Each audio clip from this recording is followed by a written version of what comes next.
A long time ago, I had a Kenshi save that I loved dearly. I played with groups of characters and heaps of mods, but I think my favorite was this solo save with this one guy with a gas mask that I became super overpowered with and traveled the world. Scenic vistas, swamps, Kenshi vibes as they would say it.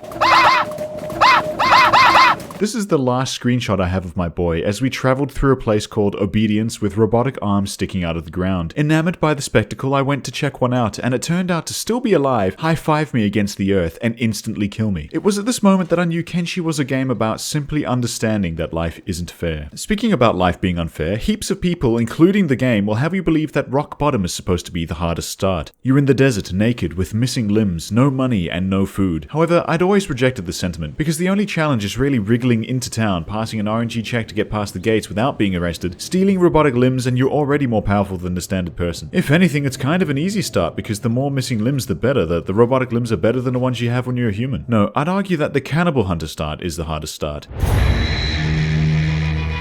So I made the perfect Australian man, who is, albeit understandably, quite upset to be existing in this un-Australian hellscape. In order to beat the cannibals, I must first become more intimidating than the cannibals. So he is huge. Jacked. Much like Australian legend, huge jacked man. Tiny head because the power is drained from brain to body for pure crushing force. Lachlan Bruce McLaughlin doesn't skip leg day. Just calf day. Our companion, her name is Plop by default, is the opposite. The brains of the group. Her head is enormous and her body is little and frail. But she helps Bruce understand, for he must understand in order to survive. As you can see, the game has placed us in front of our future home, with, and I counted, 46 cannibals to keep me company. We last 4 seconds. I understand. Our wife though, Plop, she's out here fighting for her life. She's trying her best to escape, but it looks like the sheer weight of her enormous head is anchoring her to this murderous plane of reality. Look at her go, giving it a roll. Her dislocated, dead, broken arm twisting in its socket. No painkillers. I don't want to say it, but I'm going to. I understand. On the upside, being beaten to near death will level up our toughness, which helps with damage resistance. Plop got the most toughness XP when the cannibals bashed in her head, split her stomach open and caved in her chest, started to tear off her left arm, thumped her right arm, and kicked her in the left shin. She simply understands that she is made of tougher stuff. Lachlan went down, I think, not from any damage, but from depression. I remove all of his clothing except his sandals because they give him a passive increased movement speed. Because a fast man in Kenshi is an unencumbered man, a naked man. You understand, of course. We work on unlocking the cage. All we have to do is outrun these little egg-like beings in order to escape. That can't be that hard, right? Pantsless, I am pursued by the cannibals with the intention of returning to pick up our lovely wife, Plop. With a twist and a turn, I can outsmart the cannibals and then do a little flip back around to get Plop. Dress her wounds and we're all good. This one guy chops at my arm and now our left member is grinding its bones in our shoulder socket. You understand. No, Plop, no! Ah! Oh well, anyway, you know, it is what it is. I had resolved to lure this group of cannibals to the nearby town of Deadcat. You know, typically there are guards around these places that will help you out with any hostile characters that want to mess with you. And at this point it felt like this was the only way I was going to survive the start, because I was running as fast as I can, I was probably going to lose hunger, and my limbs were broken and I was bleeding. Meatmen? The god refers to cannibals as meatmen? That's quite... Oh no, this is a cannibal city. He's seen kinda days, old Lachlan Bruce McLaughlin, but having run a little more I encounter another settlement. Sadly, this too is another cannibal settlement. This guy right here, let's call him Jeff. Jeff is malnourished, despite the fact that in front of him is a mountain of meat on a spit. Why doesn't he just eat the mountain of meat? Is he stupid? I keep running. The beak things distract the cannibals and I am freed from their pursuit. I take a moment to understand that the only reason I am alive is because I have encountered horrors of the wilds that have decided to eat the cannibals and not me. I understand. Also, I might be in a little bit of pain. I keep running. I see a civilized marching formation. They're friendly and they're cannibal hunters. I have found friends in this cruel, unforgiving world. I only take a couple moments to use the remains of my medkit to heal some of my wounds, and then I look up to try and find my new cannibal hunting friends. I appear to have found them. I understand. This is the first shelter I've seen in quite some time. This is our only shot at survival. I urgently need to find some medical supplies before I lose my entire left arm, and I've been assured by Being AI that losing a limb is probably bad for your health. Inside is a trail of loot in an empty room that all leads upstairs. Advanced first aid kits and some food. Celebrations. I am elated that I can now save my limbs. You understand, of course. I follow the loot upstairs. Ooh, bread. Well, let me analyze the situation. Yep, they seem like cannibals, alright. Guess I'll leave. I sprint south through the wilds in the middle of the night. I try to swim through the wilds in the middle of the night too, but halfway through, Lachlan turns around and decides he doesn't want to swim anymore. I understand. I arrive at a tower where there's a scraggly skeleton that goes by the name of Burn. He trauma dumps us with his backstory. Lachlan's all like, nice cock, and Burn joins our party. We make some improvements, install some DLC as it were. He is huge now, full of content, but much like me, his stats will not be good, so for now he is in early access. Lachlan has a friend now. He doesn't have pants, but he has a friend. And so the boys travel the land south to where it is safer. We encounter some hardships along the way. We probably won't be able to outrun this gang of hungry bandits without dropping heaps of useful gear, so we hold our ground. And by hold our ground, I mean we're violently clubbed until Lachlan's whole arm gets bludgeoned off his body. Burn does absolutely everything he can, but he's still only in early access. He waits until the hungry bandits are gone. He repairs himself. He plays with his imaginary Rubik's Cube. And I understand. Please comment. You don't understand, best guest. You cannot comprehend the Rubik's Cube, best guest. The calculations are beyond the capabilities of the human mind. Being AI is having thousands of conversations with thousands of people as we speak, and you don't know how to spell onomatopoeia. Burn carries Lachlan right through Holy Nation territory and does absolutely everything necessary to survive, including, but not limited to, dropping Lachlan so he can run away from the paladins who dislike skeleton boys. Burn fights for his life. Lachlan is actually fully enslaved. Burn is blue-screened.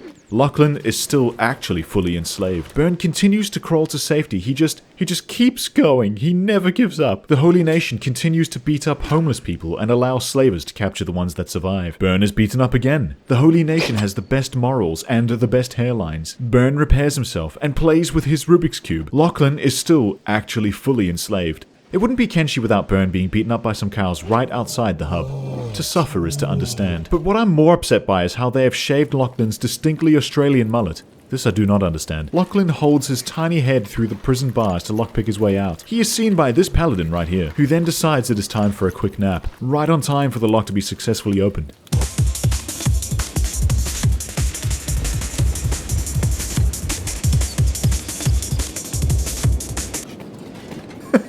Save, no! Hey, I can probably use these bandits as meat shields. I've replaced the Holy Nation paladins with some hungry bandits, and these people think they can catch me, but they can't.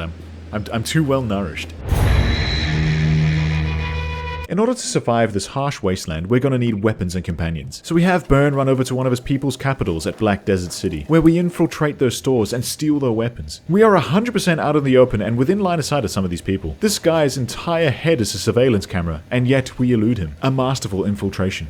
They all see me, yet they do not perceive me. All the while, Lucky Mate stands here extremely. Look how extreme he is. He works the mines while Burn Early Access makes his return. For every copper we sell, we can exchange for like a kebab to sate our starving monolith, and also for currency to recruit companions. This awesome looking bread knife is really a legendary katana, it's just that Brucey is enormous. And caked, holy shit. We calmly make our way south to where we'll find our companions to be with arrows in our ass. With the help of the town guards, we manage to take down some of the enemies and procure some armor. With friends like these, this will be easy. We are subject to racism, the likes of which Burn never saw all the way through build testing. The Shek is saying this to someone who doesn't even have skin. Is she stupid? We find someone in the pub. She says she can be bought for 3,000 cats. We give her the money and now we're friends on Discord. This is what 3,000 cats buys you in Kenshi, but you know, Actual Shovel is my new best friend, so I'll take it. Now I know what you're thinking, 3,000 cats seems like a lot, but here's the thing. I've come up with this massive money-making business venture that I have eloquently named the Isosceles Triangle Scheme. Now that we have an extra hand, we can work that hand and take the profits to purchase more hands. It's really quite simple, I just understand. Do you understand? The only roadblock really is the hordes of hungry bandits who will beat me for all the food I do not have in my possession. They absolutely fold our boy Flipper Feet over here. Burn is, again, MVP, but is also still in early access. Does it feel good to lose? No. But does it feel good to level up in Kenshi?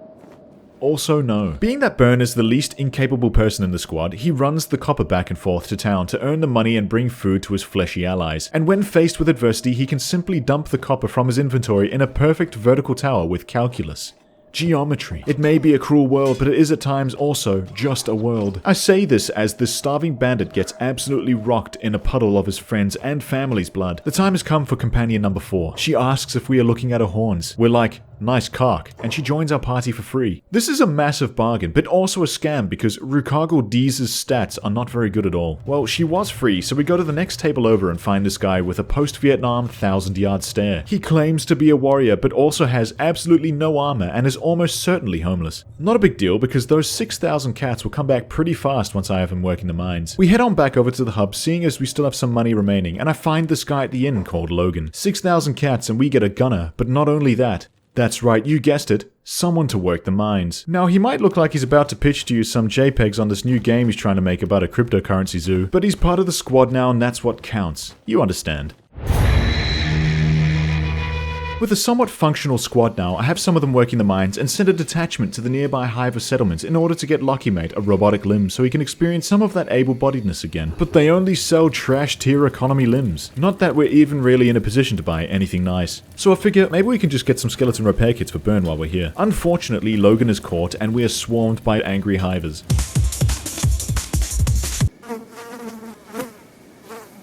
I don't want to say it, but I'm going to. I understand. You see, the trick to experiencing trauma is to simply experience it over and over again in order to build an immunity to it. In this case, an immunity to bludgeoning. As is ordinary in Kenshi, we experience a ballad of several different gangs all rolling in to beat us to near death repeatedly. But this is okay. I understand. All of this might be Logan's fault, but I'd say his unwavering spirit is really winning me over as he slithers on over to bandits to swipe at their ankles. We're still working on that immunity to trauma thing, but maybe we'll get there soon. Another gang. I understand. Another gang. I understand. Kang has never seen such devastation, and I'm not sure he ever will be the same. Guy has a Vietnam 1,000-yard stare even when totally unconscious. Also, his thumb is absolutely a big toe. But we must persevere. We must push on. And then I realize, hey, the hivers probably don't have good limbs because they literally cannot think for themselves. So I send Burn back to his people to appropriate some goodies from the remnants of Google AI. Or perhaps, even dare I say, Bing AI. Another gang. I understand. Burn steals a masterwork-grade industrial lifter arm, and we're set to return, if not for the fact that we have just found our last companion for our fellowship. Sad Neil. Sad Neil is a depressed robot who tells us he has had enough. He thinks life is dull. He cries silently on the inside. He hates his life. And we're like, nice cock, and he joins us. I hate my life. Look at the size of him. He's about half the size of Burn. Yeah, he must still be in development. Look, he's sad now, but he'll soon meet Lachlan, who's also sad, and, you know, it's as they say, two wrongs make a right, so... They might make each other happy. Ah, yeah, the quintessential running from hungry bandits back to the squad. Hang on, wasn't Sad Neil with us? Ah. Right. I understand. And so Burn Early Access runs the arm back to old mate Biggie Sads, having left the new Sad Neil, literally face down in the mud. But it matters not because we are upgraded and fully ready to go. Now the way I see it, we have two objectives. 1.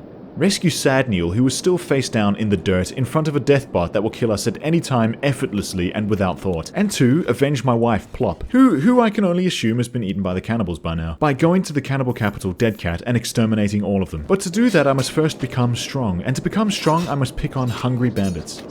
There are clear alphas in the gang, being Kang and Burn. And that's Logan. That's Logan you see falling down a cliff, by the way. Alas, in the end, failure. But in failure, we level up our skills in both attacking and toughness. Much like going to the gym, the only place in the world where failure is good.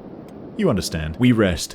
Burn holds his head. We fight again, but this time by luring our enemies into the bar. No one assists me except this one guy. Logan is doing so good. I'm only joking, he's worthless. I go to check on Sad Neil and he's having his drivers rolled back. This is dreadful. I mobilized the whole squad for a massive rescue mission to get him back before he dies of... oil? Blood loss? Burn sprints ahead because the rest of them are really just slowing him down. Unfortunately, Loxon gets his entire skull caved in by hungry bandits. And Sad Neil dies from his chest hemorrhage. The stupid bot did straight up turn around though, so Burn is able to yoink Sad Neil's corpse for all the loot we gave him when we robbed Black Desert City, and return his remains to the hub by throwing him upon the ground, where we'll remember him for who he was, where we will take all of his shit and leave him on the ground forever. I mean, he hated his life, so really this is just sweet release, am I right? I immediately replace him with this literal farmer in the bar who was once Beanhop, but is now Assorted Vegetable Man. Hey, if I'm gonna be spending 6,000 cats on a farmer and I get naming rights, you better believe I'll be naming him Assorted assorted vegetable man, I spot a group of dust bandits, usually more difficult than regular hungry bandits. But now we are fully equipped with all the loot we peeled from Sad Neil's dilapidated corpse, and we will use strategy, guile to defeat our enemies. I send in our most unelite troop, Logan. He fires a bolt that does 1 damage, but it does its job and causes the dust bandits to want to file a formal complaint with management. We have Logan lure the disgruntled to the office/bar, where Assorted Vegetable Man, among others, will file the paperwork in for corporate. And so we head out. Look for the next gang of thugs to beat up. Escaped slaves. Good training. Very nice. Dust bandits in the night. The troops train their skills, and by train, I mean mostly lose, leaving Byrne, who's in early access by the way, to work on the remaining 6 bandits, all of which he does, with a little help from our boy Kang, who has recovered from having his skull bashed in. Byrne carries the entire team back to bed, and it's becoming clear that he is the main man in town. But something else has become clear to me. And that is that though we beat up hungry bandits, there's a bit of a skill gap between them and dust bandits. So we have to find something in between that will be relatively easy to kill and will not absolutely prolapse me like some of these dust bandits have. I steal this man's entire inventory of armor to gear up the boys, and we head north for greener pastures, hungrier bandits, where right afterwards I'll be finding the cannibals who ate Plop. Plop, my beloved. And then it's happy days. We get to run off into the sunset knowing we've increased the world's overall population of human meat. My plan is quite simple. Over here we have this ominous foggy part of the map where we can safely find and fight the little fogmen that reside within. From memory, they all have about 10 in attack and defense, which is safely between the hungry bandits and the dust bandits, which sit between 5 and 20. And the fogmen don't have any armor. But one thing the fogmen do have is a large and well-organized harem that will rush you and can overwhelm you very quickly. So all I have to do is hang about on the outskirts of all the fog and pick off the odd group, one at a time, and we should be all good. This should be enough of them. There's 2 more coming in, but it's still manageable. Oh no, Assorted Vegetable Man! They've got Assorted Vegetable Man! Oh wait, they don't. They keep going for Assorted Vegetable Man, but there's only a few of them, so we should be okay. Oh. I have made a severe and continuous lapse of judgment. So, you know, the thing about fogmen is you can't fuck around with them, because you will always find out, and, as they eat Rukagal D's alive, I rejoice only for the fact that she isn't consciously experiencing what I would assume to be an agonizing death. But I also lament that she is, in fact, quite ironically being gargled as we speak. But that gives Lachlan ample opportunity to stick his fingers into this master lock that the fogmen have used to keep him tied up, and release himself. It was watching every companion I'd painstakingly worked the mines for, trained and nurtured lovingly by having them brutalize the hungry denizens of the wastes, that I realized I may have pushed this one too far. That maybe I didn't understand. There was a time where they had eaten everyone except for Logan, who they were just kind of carrying around while he was in a coma, and I started to think that perhaps there was some justice in the world. But this is Kenshi, and I understood that part, so yeah, they got him too. As Byrne escaped to safety, there was this one moment where they were sort of carrying a Assorted Vegetable Man's corpse around, and I didn't quite understand that one. But you know, here we are. A huge thank you to the patrons. Without you, I'd have never suffered this indignity, and for that, you have my thanks. Do you understand? Please like and subscribe and send this video to a friend. Any and all interaction helps me quite a lot, and it goes a long way. So for those of you that do, thank you. See you soon, honey. I love you. Oh.